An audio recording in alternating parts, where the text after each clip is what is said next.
Bismillahirrahmanirrahim. Assalamualaikum warahmatullahi wabarakatuh. Alhamdulillahirabbil alamin. Alhamdulillahilladzi bi ni'matihi tatimmus shalihat. Asyhadu an la ilaha illallah wahdahu la syarikalah wa asyhadu anna Muhammadan abduhu wa rasuluhu la nabiyya ba'da.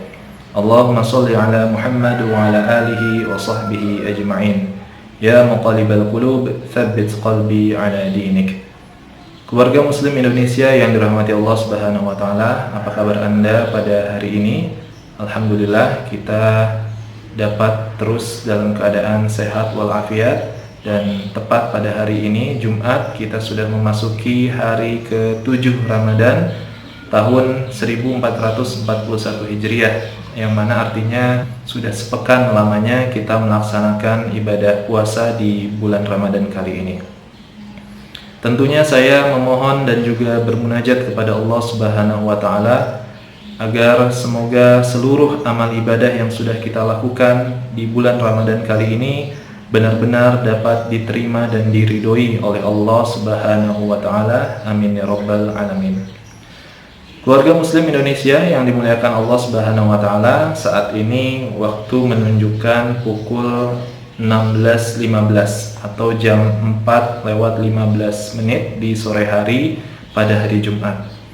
Nah, ada satu keutamaan ketika kita berada di sore hari di hari Jumat dalam banyak keterangan yang bersumber dari hadis Rasulullah SAW dan juga penjelasan para ulama bahwa hari Jumat sore terkandung keutamaan salah satu waktu yang mustajab untuk kita bermunajat memohon kepada Allah Subhanahu wa taala.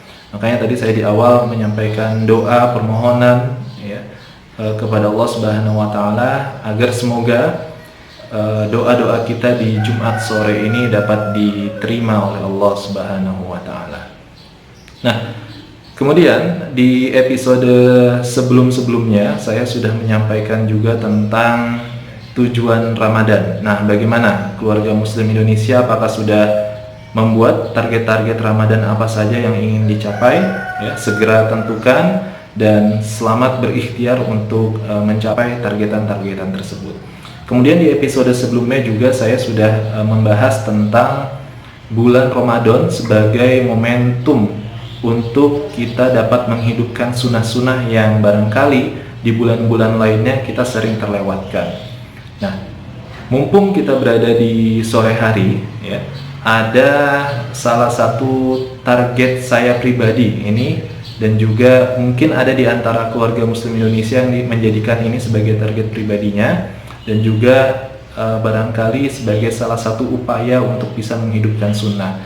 Apa itu? Yaitu sebuah amalan yang mulia, yakni zikir pagi dan petang. Ya. Dalam banyak keterangan, saya yakin keluarga Muslim Indonesia sudah banyak tahu tentang amalan zikir pagi petang ini. Insya Allah dalam kesempatan episode kali ini saya akan membahas tentang zikir pagi petang ini. Semoga bisa bermanfaat dan juga bisa banyak ilmu, inspirasi dan hikmah yang bisa dipetik. Baik, zikir pagi dan petang.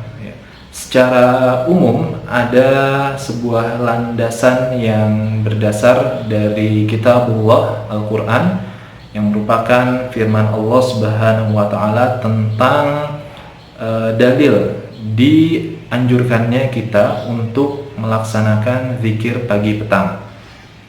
Dalam sebuah surah, di surah Al-Ahzab surah ke-33 ayat 41 sampai 42, Allah Subhanahu wa taala berfirman, A'udzubillahi minasyaitonirrajim.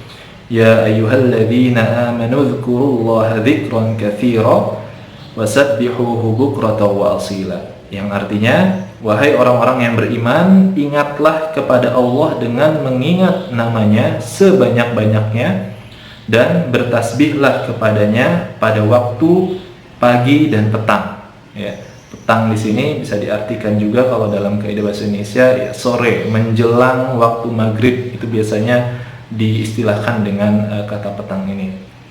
Kemudian dalam surah yang lain di surah Qaf, surah ke-50 ayat 39, Allah Subhanahu wa taala berfirman, A'udzubillahi minasyaitonirrajim. Fasbir 'ala ma yaquluna wasabbih bihamdi rabbika qabla tulu'i syamsi wa qabla al-ghurub. Yang artinya, maka bersabarlah engkau Muhammad terhadap apa yang mereka katakan dan bertasbihlah dengan memuji Rabbmu sebelum matahari terbit dan sebelum terbenam. Ya, nah ini juga menjadi dalil bahwa disyariatkannya zikir pagi dan petang.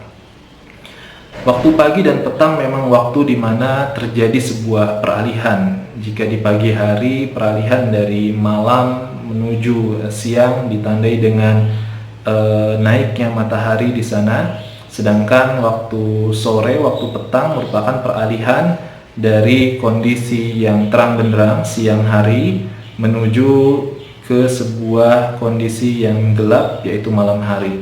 Ya.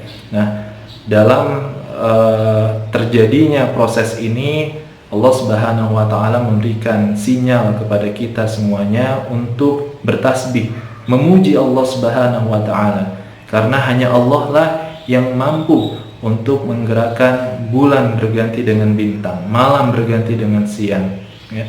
Kemudian juga mengganti matahari menjadi bulan, dari siang menjadi malam. Semuanya tentunya atas seizin Allah Subhanahu wa ta'ala. Nah, kembali ke amalan zikir pagi dan petang.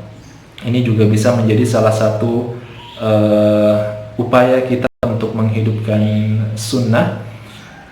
Saya dalam kesempatan kali ini akan membahas tentang bagaimana kita bisa mengetahui zikir-zikir apa saja yang ma'thur, yang sahih, yang dicontohkan oleh Rasulullah SAW ketika melaksanakan zikir pagi dan petang. Nah, keluarga muslim Indonesia sebenarnya banyak di pasaran, ya, baik itu di toko-toko buku maupun juga di toko-toko online yang menyediakan buku panduan zikir pagi dan petang. Biasanya bentuknya kecil, buku saku seperti itu. Nah, saya sendiri secara pribadi dan juga keluarga mempunyai satu buku panduan untuk zikir pagi dan petang. Saya akan perlihatkan.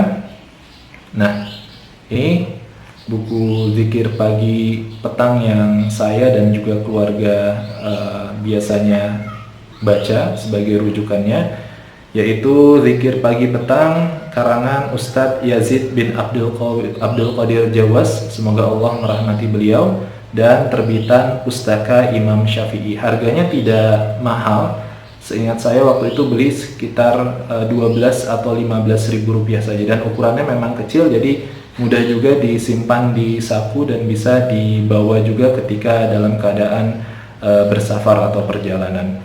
Nah, yang menarik dari buku ini atau yang menjadi nilai plusnya adalah bacaan-bacaan zikir di dalam buku ini disertai juga dalil-dalil yang bersumber dari hadis Rasulullah SAW. Saya ambil contoh misalnya, yaitu tentang zikir di mana kita dianjurkan untuk membaca ayat kursi, ya, surah Al-Baqarah ayat 255. Di sini dicantumkan dalam catatan kaki bahwa Nabi SAW bersabda, barang siapa membaca ayat ini, ayat kursi, pada pagi hari, maka ia dilindungi dari gangguan jin hingga sore hari.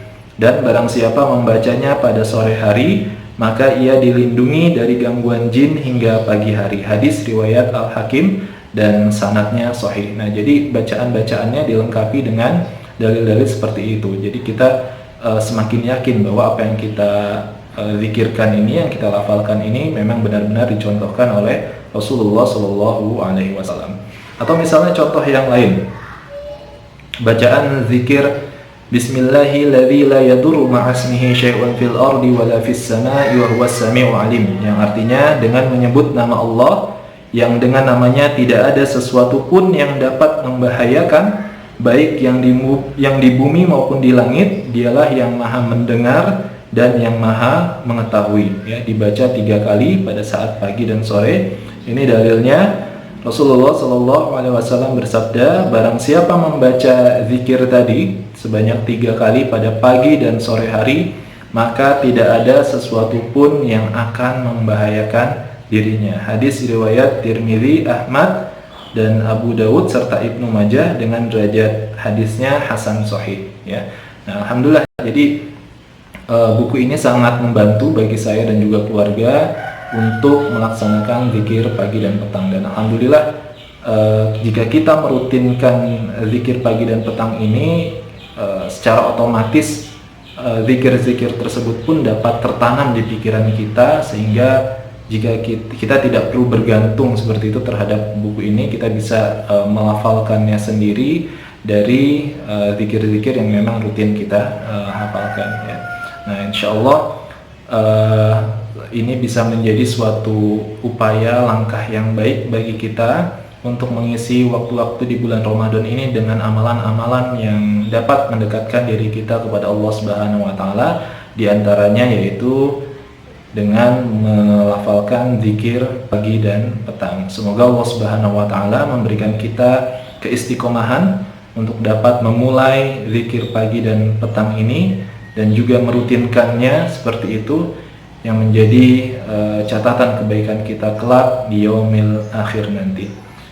Itu saja mungkin yang bisa saya sampaikan. Terima kasih atas perhatiannya. Yang benar datang dari Allah Subhanahu wa taala, sedangkan yang salah murni adalah dari diri saya sendiri. Kita tutup dengan doa kafaratul majlis. Subhanakallahumma wa bihamdika asyhadu an la ilaha illa anta astaghfiruka wa atubu ilaik. Jazakumullahu khairan katsiran. Wassalamualaikum warahmatullahi wabarakatuh.